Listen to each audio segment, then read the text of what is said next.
Good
evening.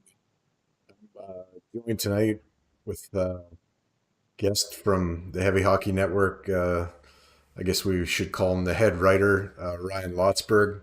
We're here to talk about the Oilers dethroning the LA Kings 2-0 in what might be a playoff preview. What did you think of that one, Ryan? That had playoffs written all over it. Like that was an intense, high quality game from both sides. Like that really did have a playoff feel to it. So I think we can put to bed that talk of the Oilers can't play a close, shutdown, defensive style game. Through 30 minutes, they really didn't give the Kings much to speak of, and I think they followed up, kind of a strong defensive effort against Vegas with this one today. Yeah, I mean, the Vegas game, they still allowed 4 goals. Like they had allowed 4 goals in each of the last 4 games. So like they're winning, they're outscoring their mistakes. But like tonight is a rare example of them playing up to where we know they can play. Like they showed it against Boston too. Like they can step up and play some defense against some of the top teams in the league, but they don't bring that every night, which is a concern. So we'll see if they can bring it for 2 months in the playoffs or not. Yeah, this was a tight one, and Stuart Skinner was dialed in. I mean, he was incredible today. Um, I can't remember who it was breaking in on the right side, and the shot might have been missing the net by a little bit, but he just snatched it, and it was like a quick reel it in, and I thought it was like just a fuck you. You guys aren't scoring today. Like it was just such a quick snatch glove save, and oh man, he was locked in. I mean, yeah, there was a few rebounds that he gave up that might have been a little bit juicy, but as far as like making the first save went, I mean, he was lights out in that respect. Did a good job, I think, of fighting through some traffic because there were some shots through like some screens and stuff like that, and he was dialed in. I mean, tracking the puck today was definitely a strong suit for him, and I thoroughly enjoyed watching him in between the pipes. I think that was probably the best performance in net we've seen all season. I mean, that's his first shutout of the year, and then he had, what was it, 42 saves? It was in the 40s. So, yeah, a high-quality performance from Skinner. Lots of big saves, like the breakaway save on Iafallo. Like, there are several really good glove saves. And he did get a little lucky in the couple posts, especially at the end there, but, like, not to detract from what was a fantastic game from him. Like, he was unbelievable. I believed he actually ended up with 43 saves. Okay. First star. McDavid got the second star, and Corpusalo, I guess, was the third star. And honestly, I think Corpusalo did a good job of holding the Kings kind of in this one. I think the score was flattering to the Kings. I think it was a little bit more of a tilted ice situation for us, but credit to them. I mean, they shut the door kind of on the penalty kill and didn't allow us anything on the power play. What did you think of that early on McDavid hit on Mikey Anderson there? And I think they got that one right. Like it looked like McDavid kind of got his hands up in the low back hip area, a little to the side of Anderson, but he followed through right in the numbers. So it was so close to the boards. Like I didn't think it was a super dangerous play. Like it looked like a body check that Anderson just kind of went in wrong, but it was from behind in 2 minutes. I think is totally fair. You know what? I went through because Josh kind of posted the video without comment, and I watched his clip of it, and it wasn't like your textbook hit from behind. It was a little bit kind of on the side, like it wasn't like right directly in the numbers. It kind of the approach wasn't like right from behind. So I think I'm okay with a 2 minute minor for boarding or whatever it was there instead of five in a game or a suspension or whatever. Maybe the league does take a look at it. Maybe the Kings complain a little bit. I'm not sure, but Dash was excited in our group chat about kind of retribution for Anderson, slew foot on Draisaitl last year. And I Yep. heard on Oilers Now today, Stoffer trying to minimize that a little bit, or maybe it was somebody else on there, saying that it wasn't necessarily a slew foot, but yeah, okay, whatever. It was a dangerous play. Definitely injured Draisaitl and knocked him out of the playoffs. And I haven't heard any updates from the Kings on Anderson's status, but that definitely will take a toll on the way they play the game if he is out for any amount of time here. If he misses a couple of weeks, I think we're just shy of like just over 2 weeks from when playoffs start now. So if there's a concussion or something like that, then he possibly could be out a little bit longer than that, but who knows? So that definitely made an impact early. Might have changed the complexion of the game a little bit. What did you think of the physicality tonight? I was noticing early on it seemed like after every whistle there was going to be a scrum. I think that tapered off a little bit, but definitely to start this game it had that high emotion playoff feel to it. Yeah, it absolutely did. Like there wasn't any space out there. Like that first period was highly contested by both teams, not an inch to move. So like it was a lot of fun to watch. Like yeah, scrums after every whistle. Like you could tell that teams don't like each other, and obviously playoff series will help that. The Edler knee on McDavid earlier in the year, then the hit from behind on Anderson tonight. Like there's definitely some fuel to this fire. Like there's definitely a reason for a rivalry here, and we saw a good bit of it tonight. Yeah, yeah. No, I honestly, you've heard a little bit around town. If you listen to any of the like 1260 or 630 Ched or other guys' podcasts like Rashog and that about people in Edmonton are afraid to play the Kings. I don't think we have anything to be afraid of, no matter who we play. And after what we saw tonight, we shouldn't be afraid of LA. I mean, we should respect them, but I don't think we should be afraid of them. We can hang with anybody in the league, whether it's Western or Eastern Conference. Is kind of my attitude right now. I'm very comfortable with this team, and I think they deserve to have some swagger after the seasons that some of these guys have put up, and kind of solidifying the defense that kind of happened at the trade deadline. I mean, me and you talked a lot about Carlson. I mean, I wanted Eric Carlson, but I'm sort of glad that fell through, and we got kind of probably what we needed even more in Matthias Ekholm. And Desharnais, showed tonight that he can handle this type of hockey too. And Broberg got a little bit of time today too. Um, What do you think? Are we ready for this? I mean, I think LA had trouble with our depth. It didn't matter what line was on the ice. They couldn't really generate. They didn't have a lot of sustained time in our end. We were doing a good job of getting pucks in, pucks out kind of thing. Yeah, LA does a lot of things well, but their leading scorer has less than half the amount of points that McDavid has. It's crazy to think about, but LA, like they're not gonna win any kind of track meet with Edmonton. They have to slow it down in the neutral zone, and they have to muck and grind it out. They got to rely on a fantastic goaltending performance from Korpisalo. Like that's the only chance they win. Like they got to do. They can't make any mistakes, and they have to rely on Edmonton making a mistake or two, like a Mike Smith pizza up the middle at the end of game one, for example. Right? Like are the Kings going to get four of those breaks and win four games that way against us?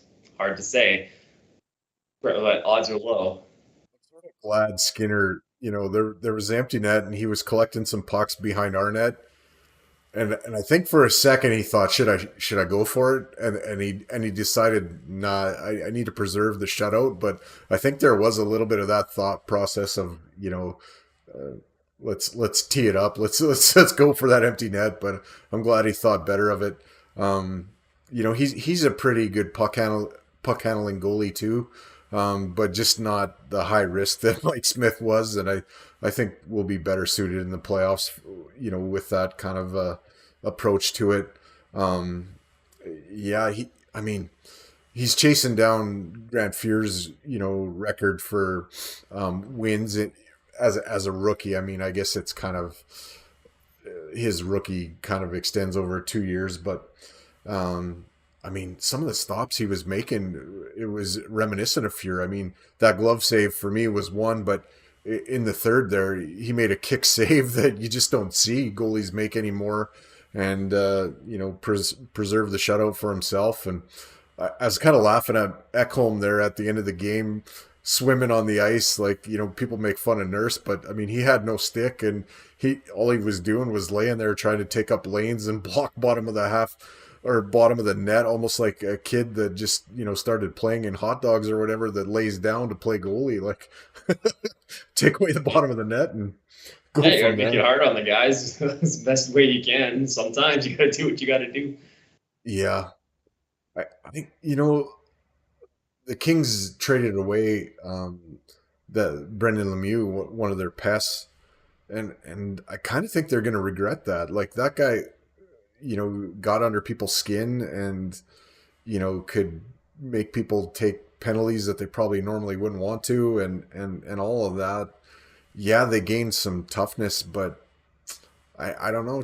I said the other day, I think I'd rather have the pest than the muscle in the playoffs, because it's not very often you're going to see people drop the gloves and really get out after it in the playoffs anymore. That's kind of gone, but a pest can be a factor. Yeah, I mean, if it's Marchand, that's one thing, but if it's Lemieux, that's another thing, right? Like Lemieux, yeah, he's an okay player, but like you got to be able to play the game too to cut it in today's NHL. It's like a guy that's going to get maybe 10 minutes a night playing that pesky style. Like what's that going to add up to? Like maybe a one penalty in a 7-game series, maybe. Like I don't think it's as much of a factor as some people make it out to be. I mean, sure, yeah, it's useful. It's a good trait to have on your team, but I don't think that's gonna make or break the Kings. Yeah, just I, I don't know. Like, sometimes those antagonistic players can cause a series to change if they get in people's head and do that kind of stuff. I think the Oilers are mentally tough and can get through that kind of stuff, but it's just interesting, like the decision making that went on. Maybe Brendan Lemieux just wasn't really well liked in the dressing room, and that's what contributed to that.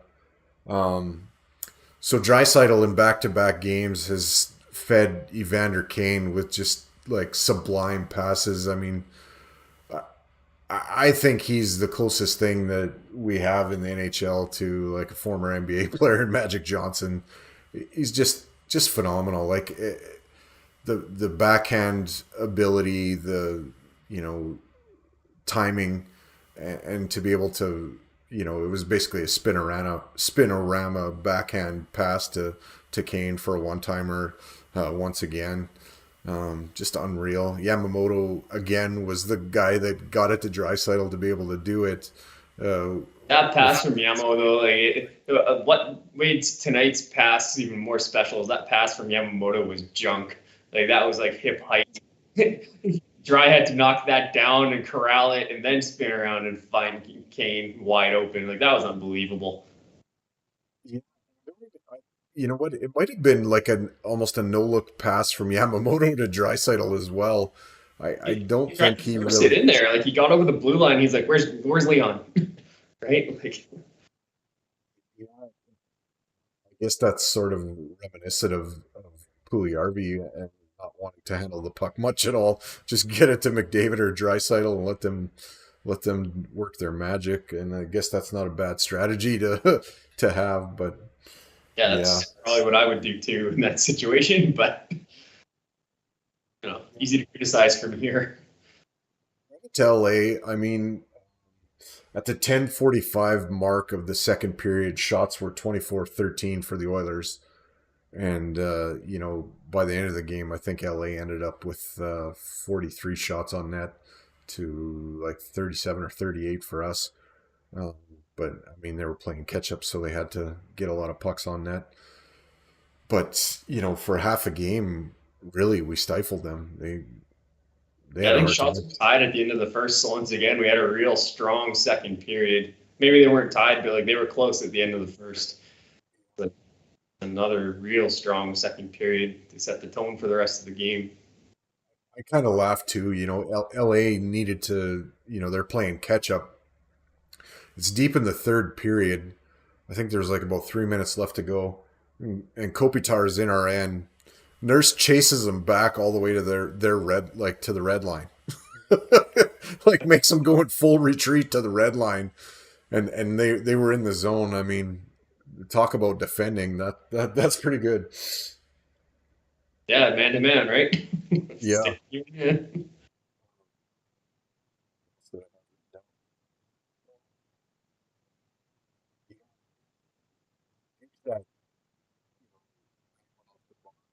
Downey's stick exploded there in the first period. I mean that was a grade A chance for us too, and just bad luck. But I think for the longest time this team needed a checking line, and I think now we actually have one. Um, with Bukestad and Janmark, and I think Fogel was also playing with them. That's a pretty good checking line. I mean, Fogel recently has added some offensive prowess to his game too, but there's some length there. There's some Janmark is you know kind of relentless on the puck. He doesn't do a lot when he has it, but he's good at pursuit and chasing people down. And Bukestad's just so long, and yeah, I just subtle move in getting him at the deadline, but I think that might be the difference of us going a little bit deeper is having not only his ability in the face-off dot, but that length and reach on the penalty kill, and might be just a solid shutdown defensive line too. Yeah, like we've needed a third line that can contribute in one way or another for quite some time. In years past, it's they're not putting up offense and they're getting outscored at 5-on-5. But now this year, we're finally seeing the bottom six get the better get the better on the goal share side of things, and they're adding a little bit of offense too. But yeah, you're totally right on Bukestad. He's been a very solid addition and on a line with Janmark and Fogel. It's a veteran third line that can forecheck and contribute with a little bit of offense here and there. You add guys like Derek Ryan and Klim Kostin as well, and you got yourself a bottom six. Ryan McLeod when he's healthy. So like we finally have depth that can contribute at both ends of the ice. Do you think how is here during the playoffs. Yeah, I think so. I, Yeah, I don't think he'll be up for the regular season for salary cap reasons, but I could see him on the playoff roster. it's Ryan McLeod. I'm not exactly sure what the story is there, but I think he's still a little ways off from what I've gathered from listening to Stauffer's show. Well, Ken Holland was on Stauffer's show the other day, and when they go back to California, he thinks that maybe then he's a part of it. I guess I should look at what we got upcoming. I know it's Anaheim on Saturday, but And I think that game you're talking about was next week. I think they're saying Tuesday, the Kings game in LA. so get a rematch of the Kings next Tuesday, 8:30 puck drop there in LA next Wednesday. So they got sort of a back to back, but they play LA first. It's Anaheim again next Wednesday. Next Saturday afternoon matinee in San Jose, and then they've got the Avalanche April 11th and April 13th. They close out the regular season at home against the San Jose Sharks. So we're getting down to it. We've got one, two, three, four, five, six more to go. And McDavid is at 61 now. Does he get nine more? 9 in 6 games. I mean, not hard to put anything past that guy, but the odds are getting lower and lower by the day. Like, I'm thinking he'll settle in at around 65, 66. Changes the paint job if he can get a hat trick on Saturday against the Ducks, though, doesn't it? It does, absolutely. I'll be there. Eric and I will be there on Saturday, so hoping for a fun night from Connor. But yeah, I'm Then gonna it's take only the under on. Sorry. because then it's only 6 and 5 games, and it starts to look a lot better. Yeah, 6 and 5 games. That's doable for Connor for sure. 9 and 6 is also doable, but yeah, I'm gonna take the under for now. It's kind of funny though. Like you want him to get that empty netter tonight to just be a little bit closer. Right? Yeah. What's Ovi's career high? I think Obi's been over 60 once. I don't know what it is off the top of my head. I feel like Stamkos had 65 earlier in the day, like about 10 years ago now, somewhere in there. 65 for Ovi. 65. So it's crazy to think that Connor could easily catch that. Yeah.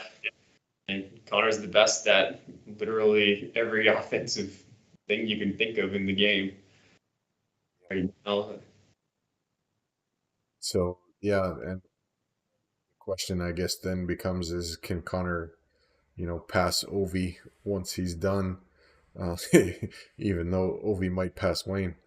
Um, Crazy to think about that, but I don't know if he would like. I don't know if he can do that because I think up until this season he didn't want to be this. I think there's a thought process. Like I think he's always had this ability in him, but I think this year he just really found the killer instinct. Like I'll make myself a factor, and not that he's a selfish player, but I think he's been so selfless throughout his career, and now he kind of is taking ownership and I got to do this, and so I think for him to be in the conversation with Ovi when it's all said and done, I think he took too long to get to where he's at right now, and but who knows? I mean, if he can go at this kind of clip for 5 to 10 more years, then he'll gain ground, right? So I mean, what he's doing, like, keep in mind, the guy's got like 80 some odd assists too, right? Like he's ah, leading the charge in this era. Like scoring's up in the NHL, and who knows how high it's going to stay up for. But as long as it stays up this high, and he's leading the charge, he can put up a few more 60-goal seasons here too. I hope he's only done it once. Even remotely suggesting that he's a selfish player. Don't get me wrong. I just think that he was so unselfish up until this season. The ultimate pass first guy. Okay, I guess I should shoot because I don't have anybody kind of player. I Whereas feel like this, he's trying to force the pass a lot less this year, and he's just taking the shot himself. Like he could have yeah, easily had a lot more goals and points over the past handful of years.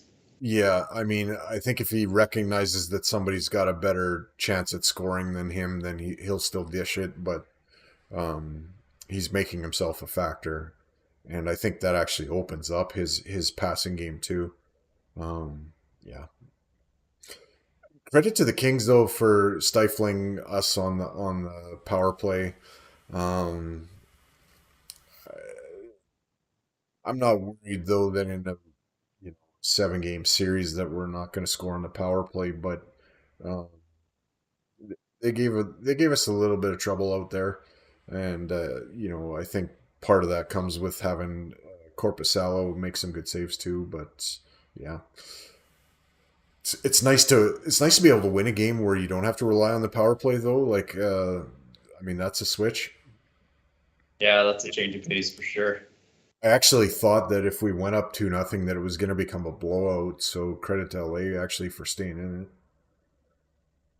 Yeah, like I think LA played a really strong game. Like they held on in the second period when we were out shooting them, and they put up a charge in the third period. They put up a fight and almost came back. That Skinner was unbelievable, and we did enough. Did you see something tonight that lessens the fear of playing the Kings if that does happen? It just seeing them actually shut the door, put the clamps down, and like match the defensive intensity and the physical intensity. Just seeing that made me feel a little bit better. Like it's teams like LA and Minnesota. Like those are the two teams. I mean, aside from Colorado, those are the two teams that kind of give me the most fear, just because we don't typically play well against those defensive first physical teams. But yeah, we've gotten so much bigger throughout the season. We're better defensively now with Ekholm, and if Skinner can play like that, or even 3/4 of that, then we can compete with any team defensively. Yeah, you know, I was thinking today that one of the teams that kind of flies under the radar that might be a team that I wouldn't be all that excited to play is actually Dallas. Um, just because Jake Ottinger, what he did against Calgary last year, I wouldn't put that past him to be able to do in another playoff series. Um, so that is a team that I kind of have in the back of my mind a little bit of concern against. But I mean, the last time we played Dallas, we kind of handled them rather easily. And I don't think their forwards can compete with our forwards. I think that of a lot of teams in the league, honestly. Um, and tonight, I mean, that showing of our D play, there wasn't a lot to be critical of. I mean, they were pretty solid. They did a good job of getting pucks out of harm's way, and yeah, I thought positionally very sound, and I thought team defense was great tonight. Um, a lot of times, like people were looking around for is somebody in LA springing open. I got to cover them and like battles along the walls and stuff. I mean, Louis and Jack talked about it. We didn't lose a lot of battles tonight, and there's a play on the wall kind of in our end. We're coming up with the puck, making a little play, getting quick outs and going the other way and making them defend. It was actually nice to watch. Yeah, like I counted 2 or 3 shifts where LA really had us scrambling, but like other than that, we held them in pretty well, and yeah, we were winning battles on the wall, or we have more guys that are willing to get involved in those kinds of battles on the wall. Like even Evan Bouchard was in the battle tonight, which is good to see. And yeah, like the forwards are coming back and winning those battles on the wall as well and making some plays, breaking up passes into the middle. But it's all the things that we see annoying teams do, and we were that tonight.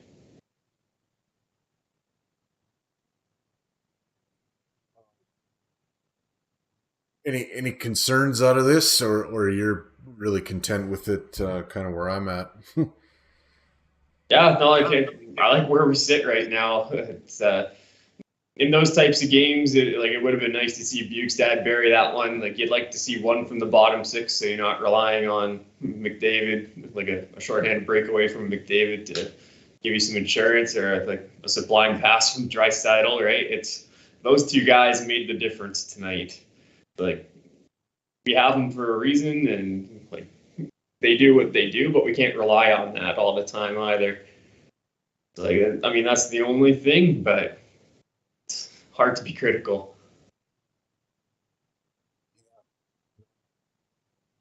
It's an enjoyable game to watch too. I mean, that definitely had that sort of playoff feel to it, and intensity, and bodies banging, and scrums after the whistles, and and all of that, and kind of that nail biter sort of feel to start out, and who's gonna blink first and give up the first goal, and sort of glad that that was us. But and McDavid, I mean, shorthanded to kind of give some insurance. And then the only really question was, is Stewart going to get a shutout? And kind of glad that held up, and that's got to be a confidence boost for him, knowing that if we do lock horns in the playoffs, that he sort of got the better of their new tendy. And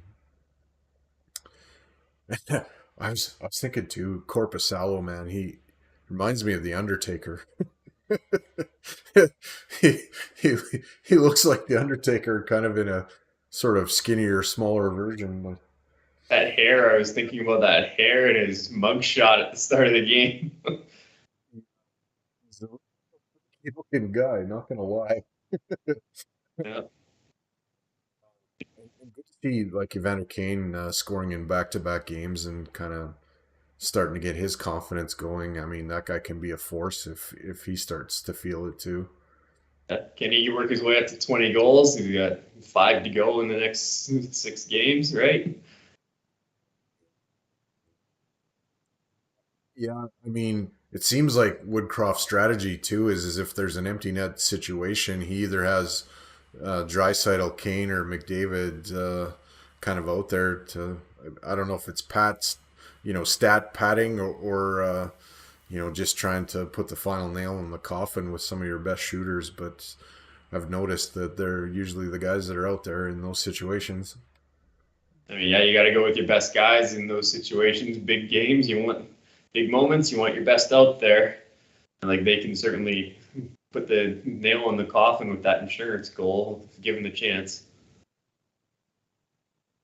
So I appreciate you hopping on here. Kind of doing a little bit of, I guess, nesting the Straight Off the Pipe YouTube channel. We kind of tried to experiment, I guess, with using that instead of the Heavy Hockey YouTube channel.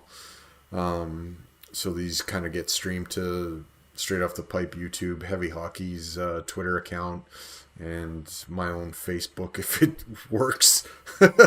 um, and so I appreciate that, Ryan. Any articles in the fire, or any thoughts on that?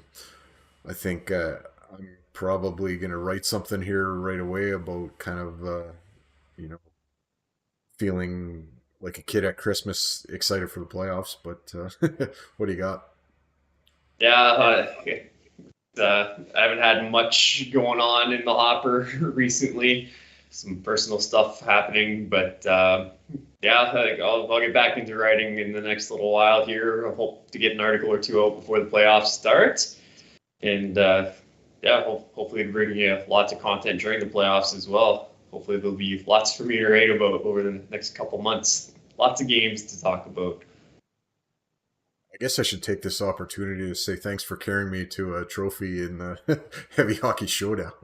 Yeah, because I did so much. I think we got some help from our teammates on that when we had a good group. Yeah, it was a lot of fun. Yeah, it was a great time, good cause. Do it again next year, and hopefully I can draft you again because I need you to carry me. Yeah, I need to hit the gym if that's going to happen. Train this year. I honestly I wasn't on the ice at all. No, I think since the last Oilers Live Cup, which is now the Heavy Hockey Showdown, I probably been on the ice a total of 5 times, and I think the last time we did it was just before we played the Winnipeg, or the Oilers played the Winnipeg Jets at home, and then kind of the COVID lockdown shut everything down. So I think now that's probably 3 years back. So yeah, 3 years. Yeah, I mean I've skated at West Ed, and I think that's really about it, and maybe a couple of pond skates like with my kids around here, but so you'll have to forgive me for not being able to cash in on the like upteenth glorious chances that you and Glenn and everybody else sprung me for. It was a bit of Oh, a rough go for goal scoring for this guy, but I did get two that's apples, and rough I for did. me too. I felt like the puck was a grenade on my stick. Hands of concrete in that game. The building as Argyle rink was. Used to it, like playing around here. If anybody from Grand Prairie areas listening or listens, um, I guess Argyle Arena would be like the Hythe Arena out in Hythe, Alberta, minus the like foot and a half drop onto the ice from the bench, but um, cold, hard, chippy kind of ice, and not the greatest spectator spot, but we had a good time, and Hunter, I guess, was really entertaining for the crowd. Rob Clark singing the anthem is always a good time, and just a fun day and night, and I love those events. It's great, and look forward to next year's. Yeah, absolutely. I'd echo those sentiments. It was a great day, a lot of great people, and looking forward to next year. Yeah, me too. Um, Trying to keep these episodes shorter, I guess, for now. Probably in the next 2 weeks or less, I'm gonna have Robert Clark on. I'm just waiting to get a new microphone, honestly, before I have him on, and want to have him on just before the playoffs. I think he's agreed to do a show, so looking forward to that. But thanks again, Lotsie, for coming on. Um, Yeah, thanks for having me. yeah, you bet. So Saturday, next game, Oilers and Ducks. Um, Looking forward to that one. Hopefully, they can keep up their winning ways. Thanks everybody for watching. Keep your sticks on the ice. Keep reaching for the stars, and go Oilers, go! Good night, everybody.